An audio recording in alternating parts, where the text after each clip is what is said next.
Vamos a dar inicio al último panel de esta primera jornada, el rol del gas natural y la electricidad en la descarbonización del transporte. Ese será el tema muy interesante que tendremos a continuación, para lo cual voy a invitar a los integrantes de este panel, Hugo Calderón, Carlos Zúñiga, Miguel Cueva, a Jaime Aguilar y a José Luis Torres. Por favor, si pueden acercarse a nuestro escenario. Los vamos a invitar, por favor, para que puedan acercarse. Mientras tanto, los vamos a ir presentando. Si pueden subir, por favor, todos. Vamos a comentarles que Hugo Calderón es gerente de operación directa de Primax. Le damos la bienvenida a Hugo. Muchas gracias por estar con nosotros. Carlos Zúñiga, por su parte, es gerente comercial de Texur. También bienvenido, Carlos. Miguel Cueva es gerente corporativo comercial del grupo Distriluz. Bienvenido, Miguel. Nos acompaña Jaime Aguilar, que es subgerente de transporte pesado de Cálida. También, bienvenido, Jaime. Y José Luis Torres es miembro del Comité Consultivo de Transporte Sostenible y a su vez es gerente de nuevas tecnologías de Dive Motor. Él será el encargado de la moderación del panel. Como es habitual, les pido por favor un fuerte aplauso para ellos, para darles la bienvenida. Y ahora sí, cederle la palabra a nuestro moderador. Adelante. Muchas gracias, buenas tardes con todos. Bueno, cerramos con broche de oro, espero, ¿no? Una de las grandes dicotomías que ha habido en el Perú, y el panel anterior lo mencionaba, es esa absurda discusión que hemos llegado a luchar entre tecnologías, ¿no? ¿Quién es mejor, quién es peor? Y sin embargo, a lo largo del día, yo veo seguramente a la conclusión final, que es la suma de tecnologías la que nos lleva a obtener esas metas de descarbonización o de reducir emisiones. Y en esa línea, este panel tiene un reto importante porque creo yo, y alguno me corregirá, de los que nos acompañan hace un tiempo, que es la primera vez que nos podemos sentar en una mesa, en un panel, dos industrias que usualmente en el Perú han sido antagónicas por un absurdo que tenemos los peruanos. Y nos acompaña la industria de hidrocarburos y de gas natural, y la industria eléctrica, que usualmente hemos sido enemigos, pero en realidad somos complementarios. Y creo que es el gran paraguas del evento del año pasado que se llama Transporte Sostenible por esa razón. Y bueno, precisamente en esa complementariedad, yo quería que cada uno de los aquí panelistas nos cuente un poco el alcance de sus empresas en el sentido de cómo están aportando a la descarbonización del transporte. Vamos a empezar por nuestro amigo Carlitos de Texur. Hola. Bueno, gracias por la invitación. Respondiendo a tu pregunta, José, nosotros en Texur, en la medida que hemos venido avanzando en el cambio de nuestra flota, la renovación de nuestra flota, nosotros tenemos ya más o menos un año aproximadamente con flota eléctrica, ¿no? Empezamos con una flota de aproximadamente 22 vehículos eléctricos, vinieron 20 pickups y 2 SUVs. Nosotros después de un año ya podemos tener información y data importante en la cual nos permite ya ir tomando ciertas decisiones.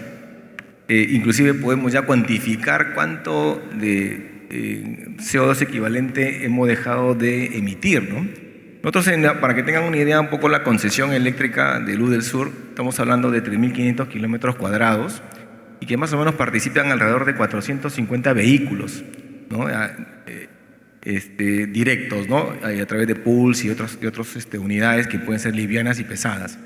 Nosotros más o menos toda esta flota recorre en un año aproximadamente 10 millones de kilómetros. ¿Se pueden imaginar la cantidad de CO2 que emite esa flota? Estamos hablando de 4.000 toneladas de CO2 en un año, que lo hemos cuantificado.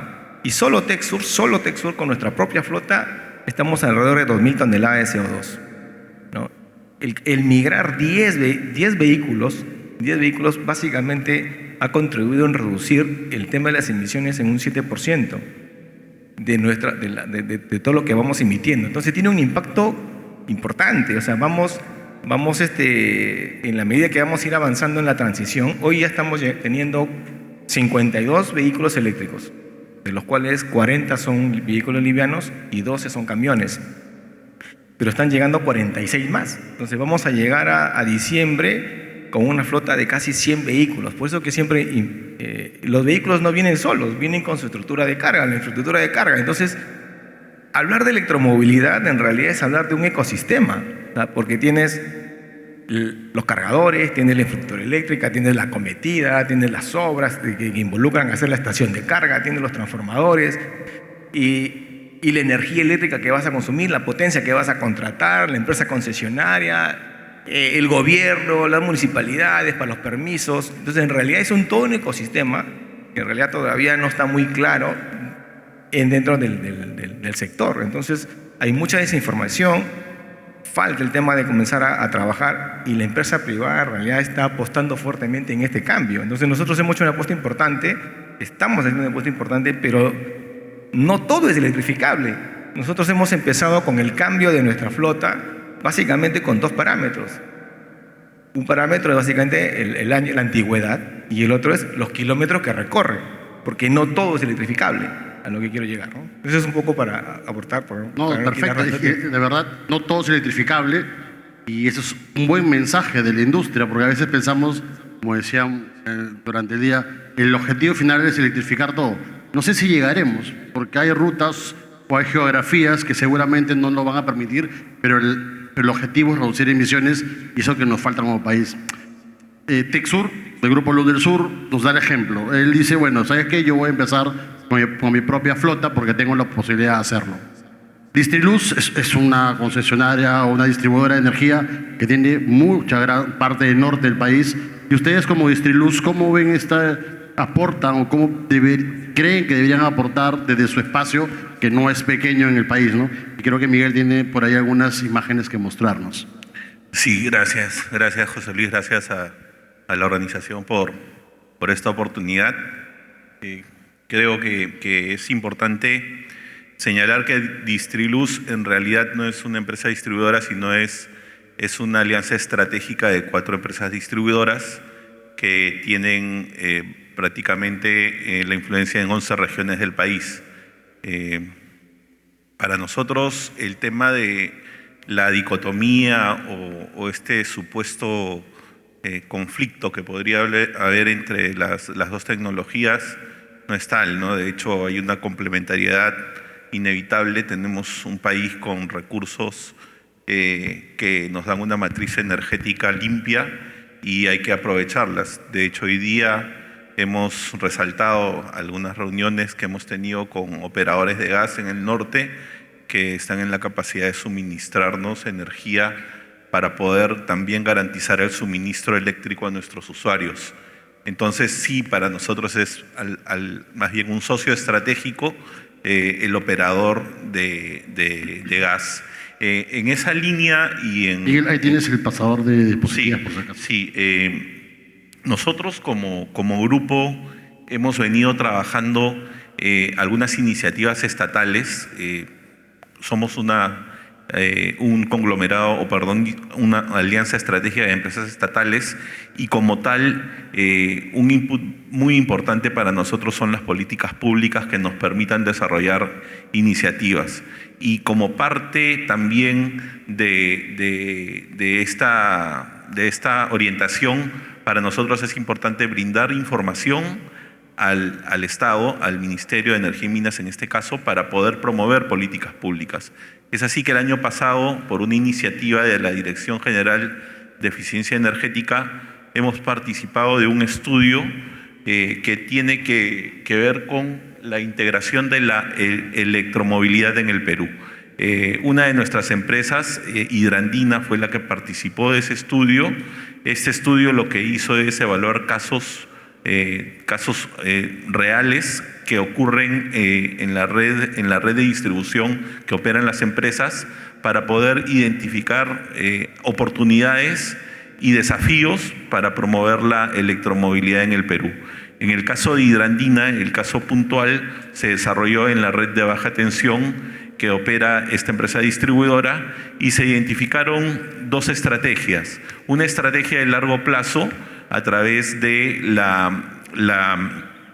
el consumo de la carga eléctrica de los coches eléctricos sin control, y la segunda estrategia a través de temporalizadores que permiten controlar la carga en momentos de estrés de las redes de distribución. Como todos sabemos, en las horas punta es donde se produce mayor estrés y normalmente estas horas punta coinciden con los horarios en que los usuarios de los coches retornan a sus casas y probablemente pongan a cargar sus vehículos a partir de las 5 o 6 de la tarde hasta las 9 de la noche, cuando justamente es ahí donde se produce el mayor estrés.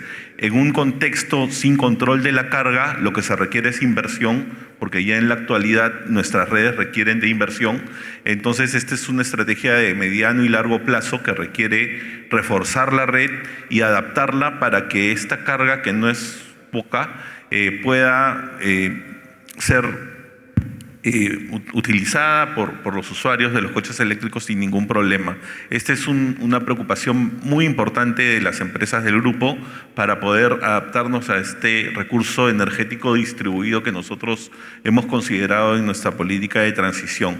La otra estrategia es, con lo que hoy día tenemos, modular y implementar temporalizadores que permitan controlar la carga de los usuarios de los vehículos eléctricos, y es un mecanismo de corto plazo que no solamente genera beneficios para los proveedores de energía como son los distribuidores, sino también al usuario mismo, porque al no haber inversiones, evidentemente la tarifa no tiene algún impacto para los usuarios.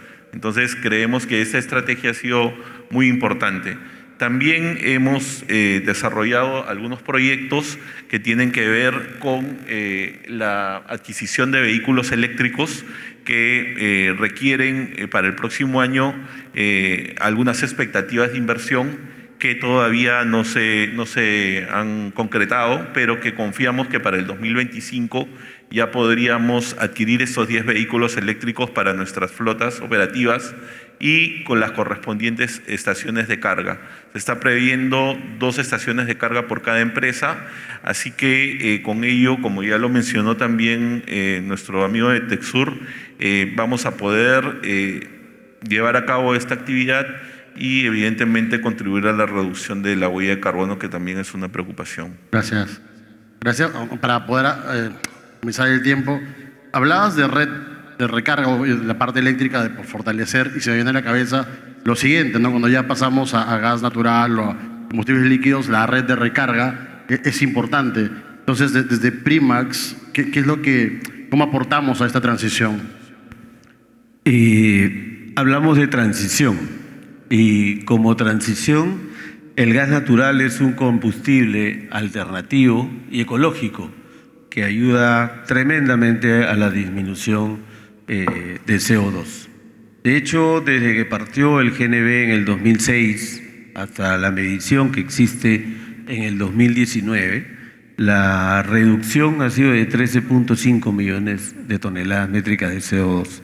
Eso, si no se hubiese efectuado el nacimiento del GNV en el país, estaríamos en 40. La reducción ha sido considerable. El GNV sigue en aumento, sigue creciendo en el país. De hecho, de acuerdo a las proyecciones de venta en función a lo vendido hasta julio de este año, debería estarse comercializando 999 millones de metros cúbicos a nivel nacional. Eso nos incentiva a seguir con este combustible alternativo y ecológico en plena transición hacia el futuro. Pero creemos que tenemos muchísimo por crecer todavía a nivel nacional con el GNV. De hecho, Primax tiene 66 estaciones a nivel nacional con una red descentralizada. Tenemos 2 en Piura, tenemos una en Chiclayo, de la mano con nuestro socio estratégico Promigas. Tenemos 60 en Lima, de la mano con nuestros amigos de Cálida, y tenemos también una en Nazca, que también hemos inaugurado hace poco, para tracto pesado, que es el mayor volumen de transformación de combustible fósil a combustible de gas natural, y los nuevos que están entrando, que han entrado una gran cantidad de tractos nuevos y de buses nuevos a gas natural. Hemos ampliado nuestra red a Cusco, donde hemos llegado con una nueva versión de GNL regasificado en el punto de la estación para entregar gas seco a vehículos, y ahí hemos roto un mito del gas natural, que en altura no funcionaba, y sí funciona. De hecho, la conversión ha crecido tanto que se ha multiplicado 5 veces y el cliente está sumamente satisfecho. Yo creo que por ese lado estamos apostando como energía complementaria con el gas natural, muy de la mano con nuestros socios estratégicos para seguir creciendo. Perfecto, gracias, Hugo. Bueno, uno de los socios estratégicos por excelencia, acá con Jaimito, trabajamos mucho, hemos chocado de vez en cuando, pero ahora somos más Pinky Friends. Hemos trabajado muchos proyectos juntos, ¿no? Cálida, ¿nos puedes contar qué es lo que Cálida viene avanzando? Ha hecho un trabajo muy fuerte y digno de aplaudir lo que vienen haciendo, ¿no? Bueno, buenas tardes a todos. Gracias, José Luis, por la introducción. Bueno, desde Cálida nosotros ponemos o aportamos este granito de arena impulsando un combustible que conjuga dos cosas que no tiene otro combustible. Y es que por un lado, como lo decía Hugo, tiene una importante reducción de CO2, en este caso por lo menos en el sector transporte, cercana al 30%, pero adicionalmente a eso ofrece un ahorro sustancial de más del 50% en costos de combustible versus el diésel. Entonces nosotros desde Cálida estamos seguros que la transición es importante siempre y cuando sea económicamente viable. Y es por eso que empujando este combustible, pues vamos avanzando con las cifras que les quiero compartir. El año pasado, bueno, nosotros históricamente, solo en el transporte pesado, teníamos una... Yo creo que este negro es un poquito más. Solo en el transporte pesado nosotros teníamos una inmatriculación de unidades en Lima y Callao en años anteriores cercana a las 300, 400 unidades. En el 2023 se inmatricularon o se activaron más de 1.350 chips a gas natural.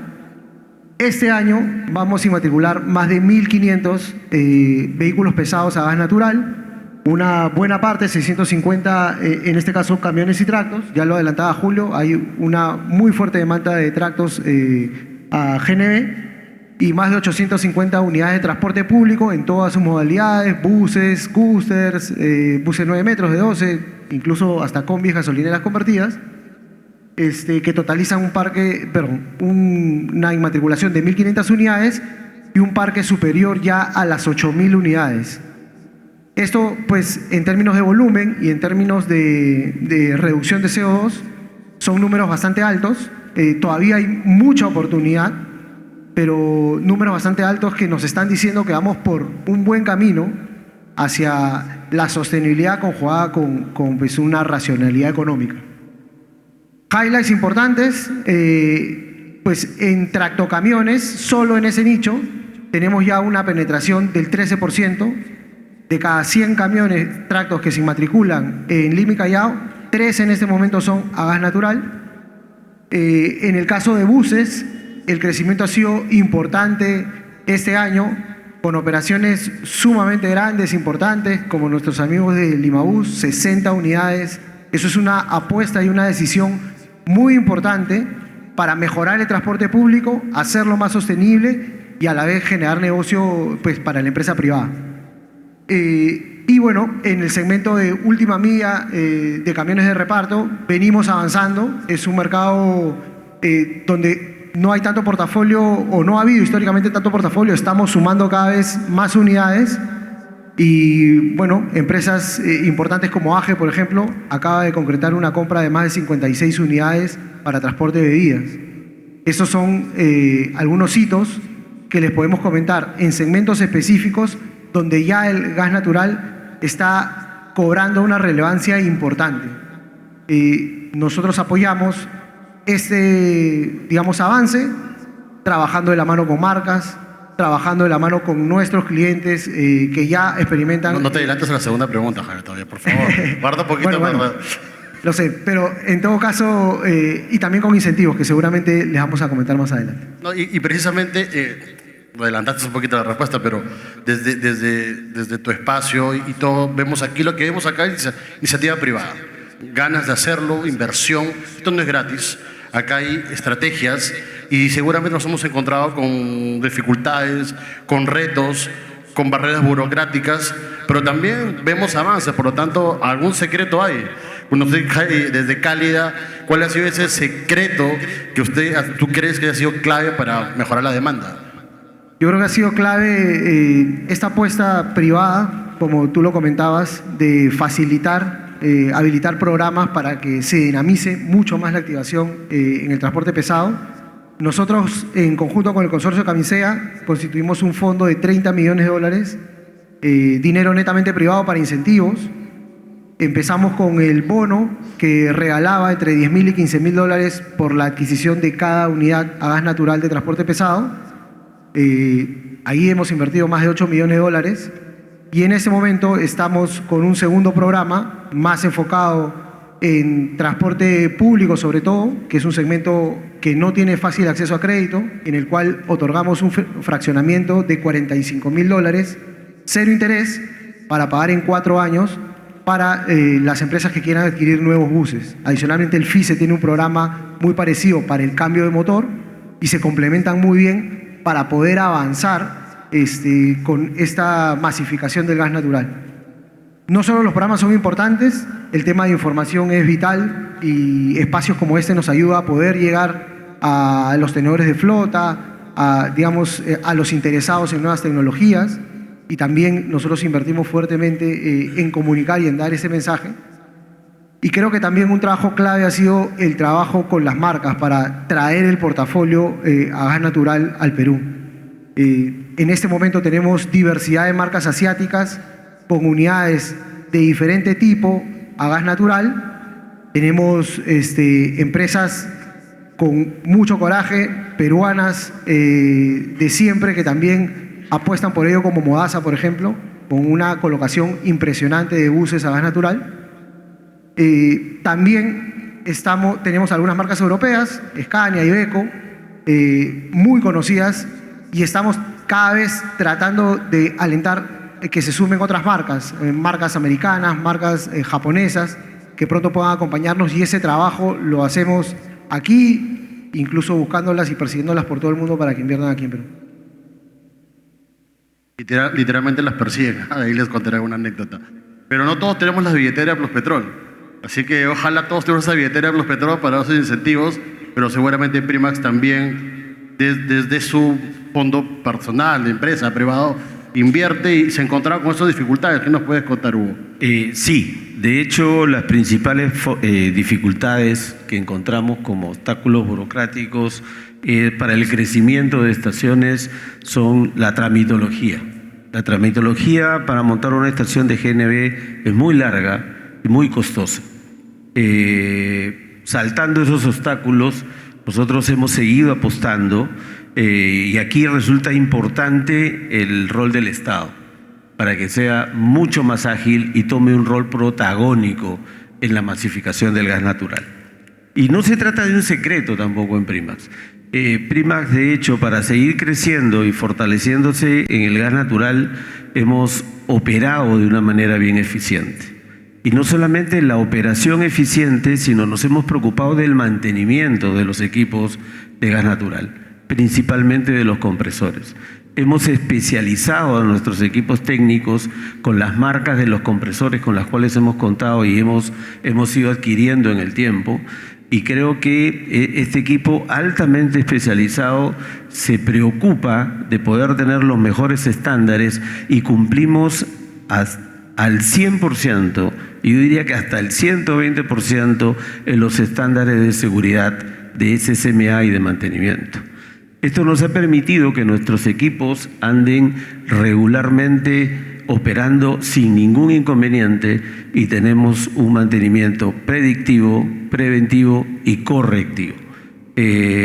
Trabajar con GNB es un asunto muy seguro, pero nos preocupamos doblemente con el equipo de operación para que esto resulte más eficiente aún.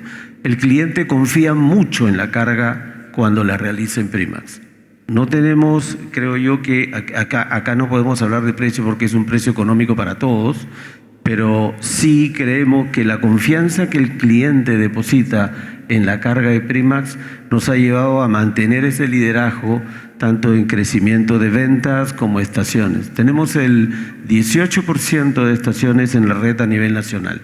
Pensamos seguir creciendo, todavía tenemos una aspiración muy grande como Primax y creemos que con este producto que es ecológico y limpio, mucho más limpio que cualquier otro combustible, vamos a seguir apostando en esa misma línea, ¿no?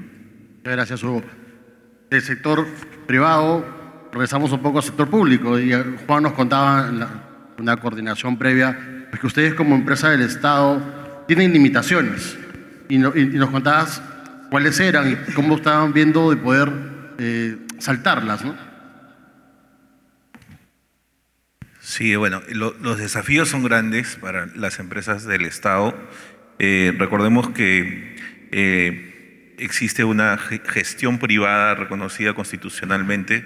Sin embargo, como empresas estatales tenemos algunas exigencias públicas, como tú lo has mencionado, que tienen que ver con la norma del presupuesto, por ejemplo.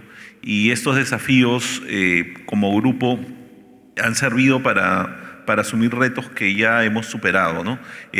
Por ejemplo, hemos logrado el año pasado el primer financiamiento de largo plazo aprobado para una empresa estatal, porque si bien es cierto, no es una prohibición expresa, pero sí se requieren muchos permisos, ¿no?, del Ministerio de Economía y Finanzas, de la Contraloría General de la República para poder lograr un financiamiento de largo plazo.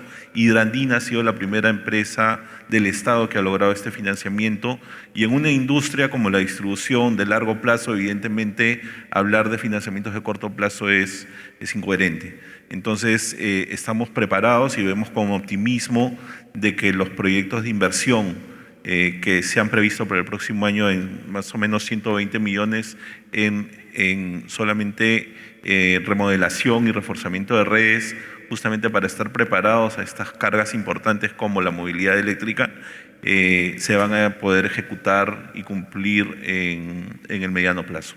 Felicitaciones por lograr ese financiamiento. Y has dicho una palabra clave, ¿no? A largo plazo. Esto no funciona a corto plazo, porque esto es complemento de una visión país.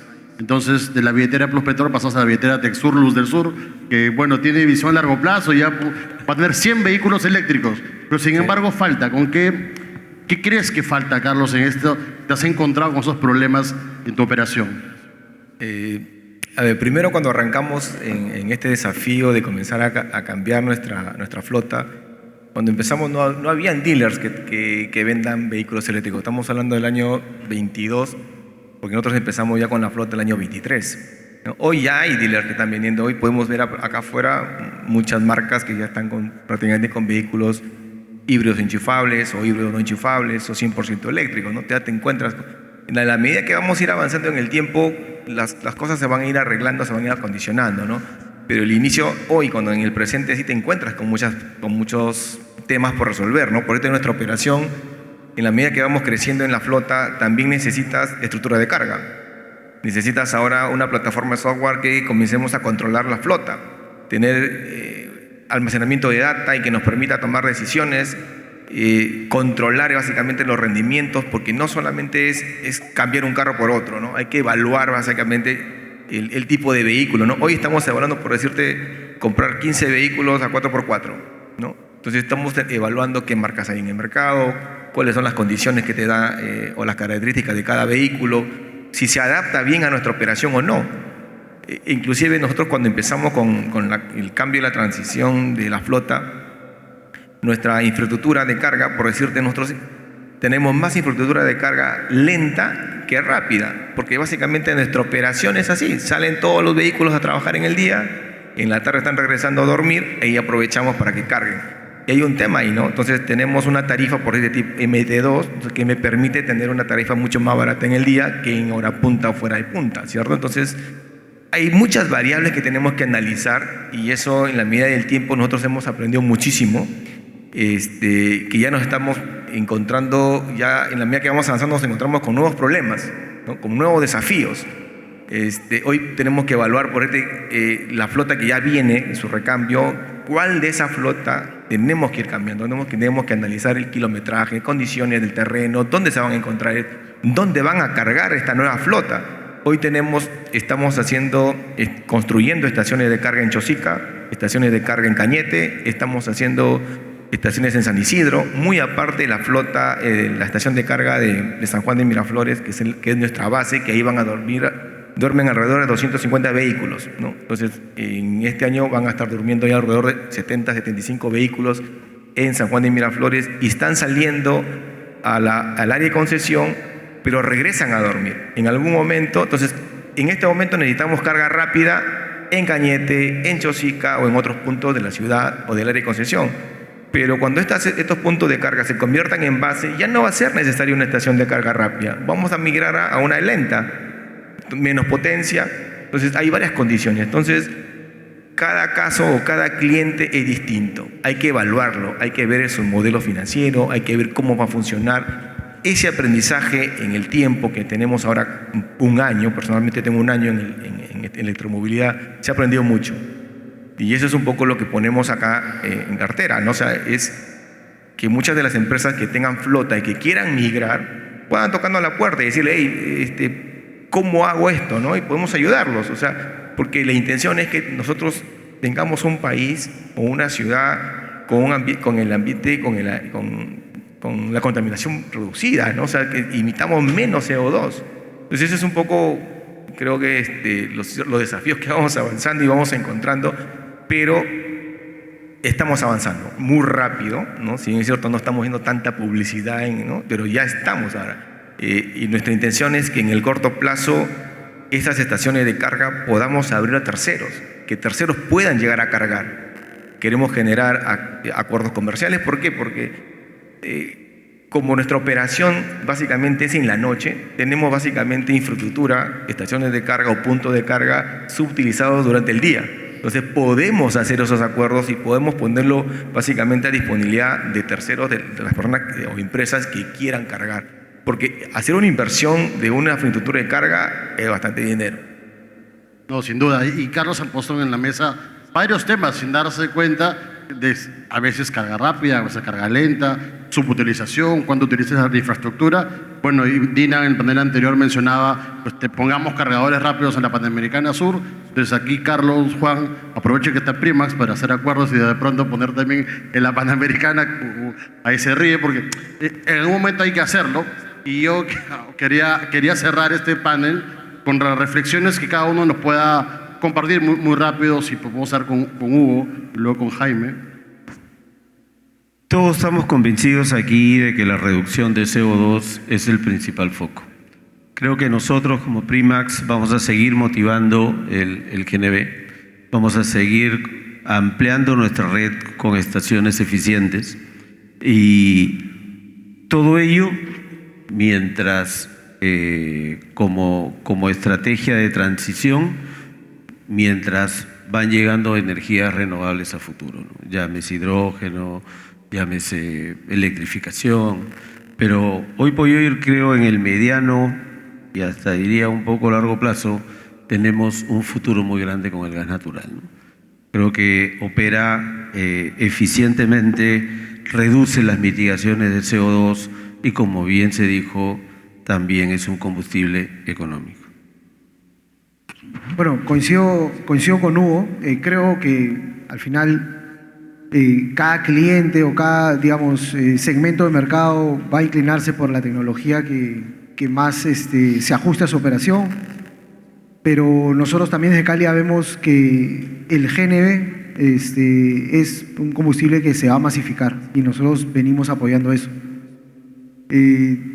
Nada, yo los invito, algunos de los temas que se han tocado antes en los paneles, todavía sigue habiendo algo de desinformación, de mitos.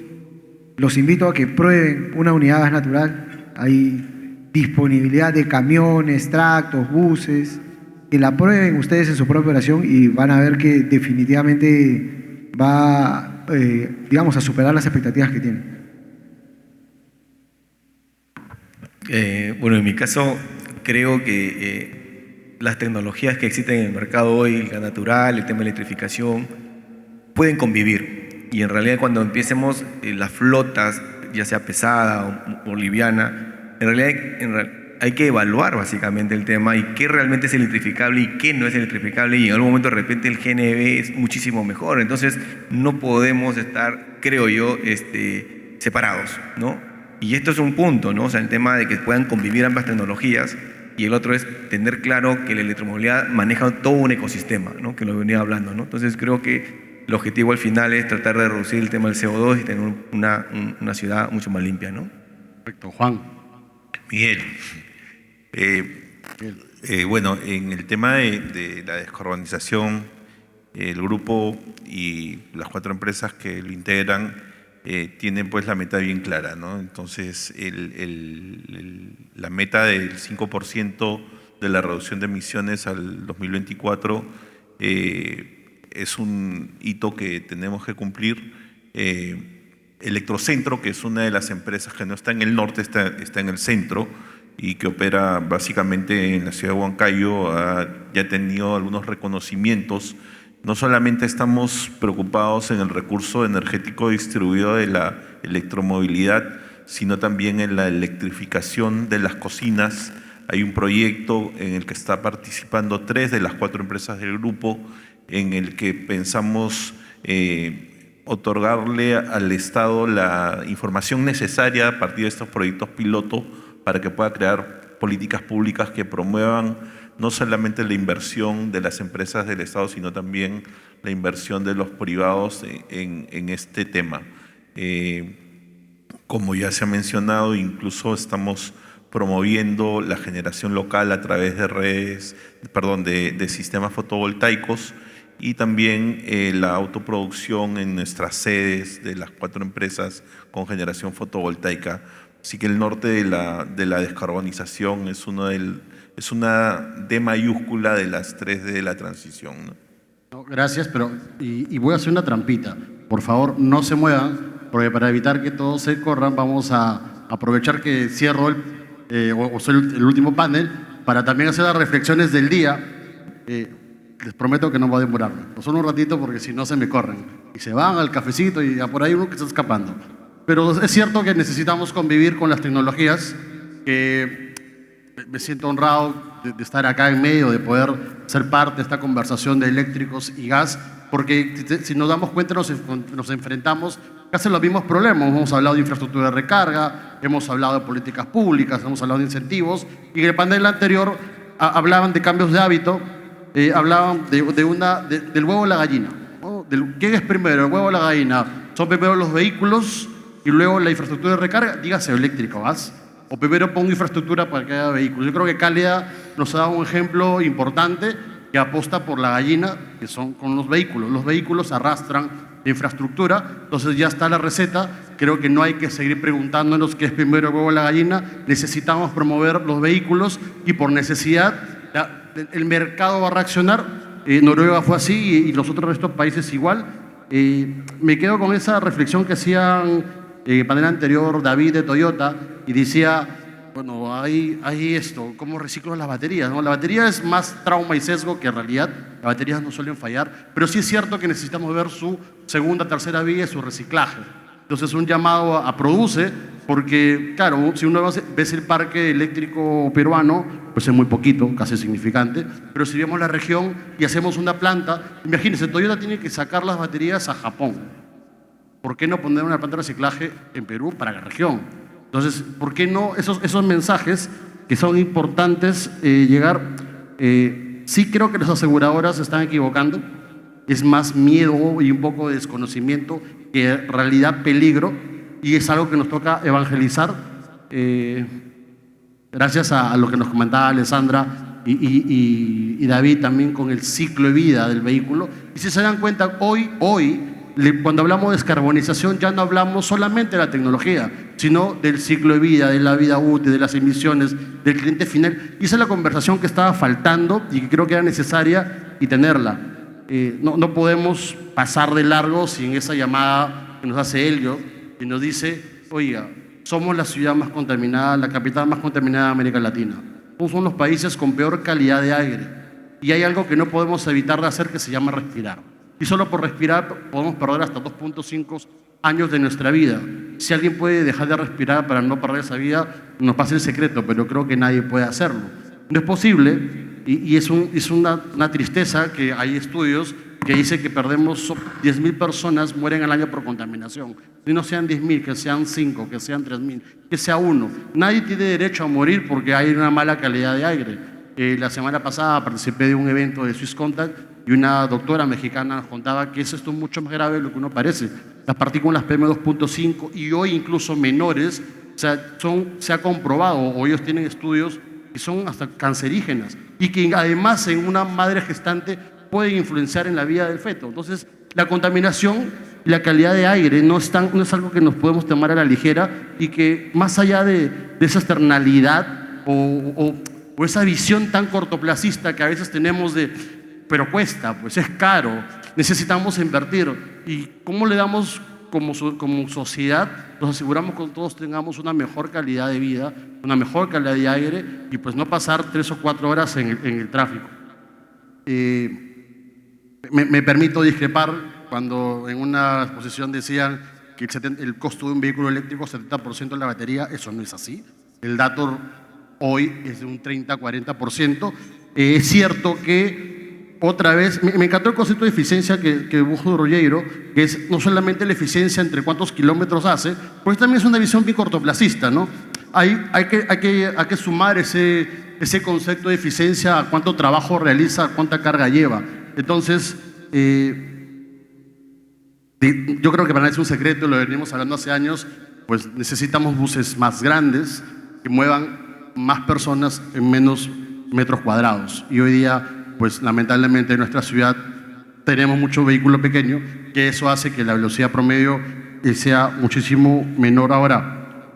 Otro concepto que me gustó, que la transición a la neutralidad no solamente se cambia de tecnología, sino también la renovación de flota. En un país con una flota pero tan vieja y contaminante, pues también es necesario hacer esa renovación. Y ahí discrepo un poco con Ruggiero cuando decía pues que esto es una transición lineal, ¿no? Yo creo que hoy día el mundo hace rato dejó de ser lineal. Hoy día el mundo, y un ejemplo aquí presentes, es que las tecnologías se cruzan, se mezclan, se combinan y ya no podemos pensar lineal. Tenemos que renovar y a la hora de renovar buscar incentivos o buscar financiamiento para renovar a lo mejor que tengamos. Pues hoy tenemos en el Perú gas natural barato, pues hay que usarlo. Creo que no nos damos cuenta de la ventaja que tenemos de tener un gas natural accesible, barato, regulado. También tenemos energía eléctrica barata. Y entonces habrá que ver en qué nichos de mercado podrá ser mejor usar el gas, en otros usar la electrificación, pero usar ambos. Y si hay que hacer biocombustibles, y hay que hacer biometano, y si hay que hacer hidrógeno, aunque creo que hoy el hidrógeno sí está más para exportar, pero pues hay que entender de que necesitamos a la renovar exactamente todos y ¿por qué no pensar en otros modelos de negocio?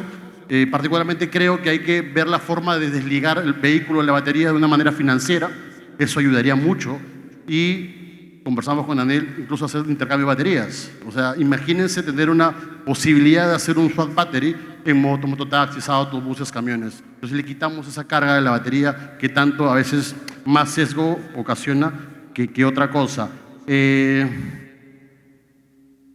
Cuando hablábamos del precio del carbono, y he ido de atrás para adelante para ir recordando, cuando hablábamos del precio del carbono, yo creo que cuando hablamos de impuesto al carbono todos nos ponemos nerviosos, ¿no? Carbono, una desgracia, Satanás, otra vez otro impuesto más, los pocos formales que pagamos, más carga.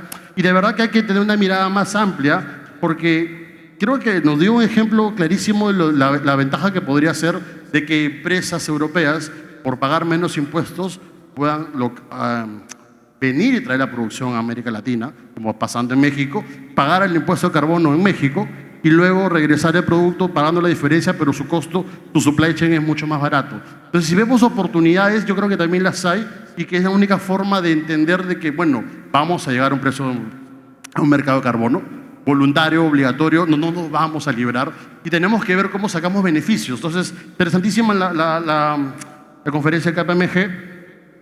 Felicitar a Trujillo, bueno, se fue Víctor, pero felicitar a Trujillo porque está dando un ejemplo de cómo poder migrar a un transporte ordenado, sistematizado y aparte que habló bastante, porque creo que nos transmite desde su interior su experiencia y lo difícil que ha sido a través de los años. Imagínense que ha hecho estudio tras estudio tras estudio y nos contaban luego también, alguien nos contaba, Elliot, o alguien, me acabo de acordar, que hay estudios y se encajonan.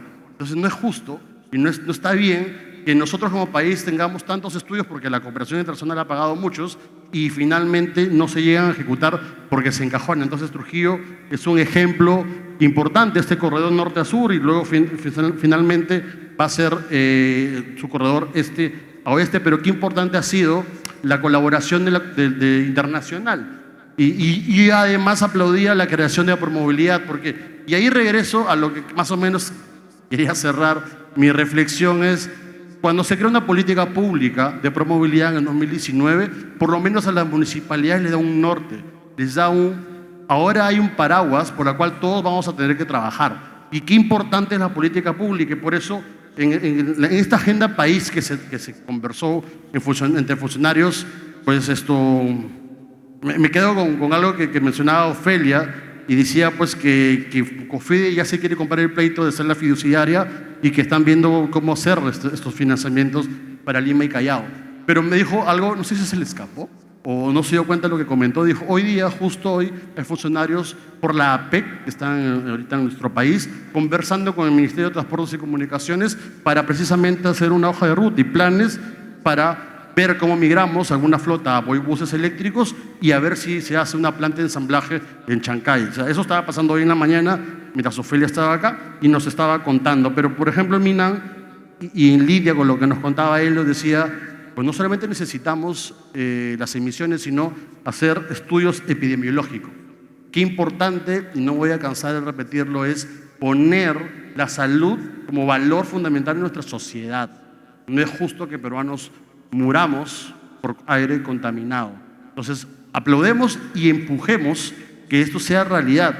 Y cierro con lo que decía el viceministro de Transportes, donde él habla de tener unas políticas públicas con eje en el peatón. Yo no debo dejar de aplaudir cuando dijo aquí que hay que defender la institucionalidad. En nuestro país en los últimos años, y acá, cuando hablamos de políticas públicas, pues tenemos que defender las instituciones, porque los que nos dan políticas públicas son las instituciones. Y si no defendemos la institucionalidad, estamos complicados. Entonces, me gustó que ese padre diga, ATU tiene que ser fortalecida y no andar con ese rumor que se quiere cerrar. Y fortalecer ATU, fortalecer Promovilidad, corregir lo que se tenga que corregir, pero fortalecer las instituciones. Obviamente hay un buen foco en sistemas integrados de transportes, en no motorizados, en chatarrizar, y nos hablaba además de que suma el Ministerio de Vivienda a estas conversaciones. Porque claro, al final del día, cuando hablamos de infraestructura de transporte, pues está sumado vivienda. Y a veces no lo hemos puesto en la ecuación, y qué importante que hoy lo mencionen. Finalmente, hablaba de una ley de electromovilidad que como ministerio están promoviendo, ojalá se llegue a concretar, y cierro con los desafíos que él mostraba. Hoy día vemos a favor, en contra, pero la realidad es que no existe un contrato modelo de concesión que debería ser el mismo, más o menos, para corredores, para BRTs, para el transporte convencional. Tenemos distintos contratos, perdemos arbitrajes, no se saben interpretar, y al final esos laudos que perdemos los pagamos todos nosotros con nuestros impuestos. También hablaba de un desafío de infraestructura de recarga y cerraba con necesitamos incentivos, y sabemos que MEF está trabajando en ello.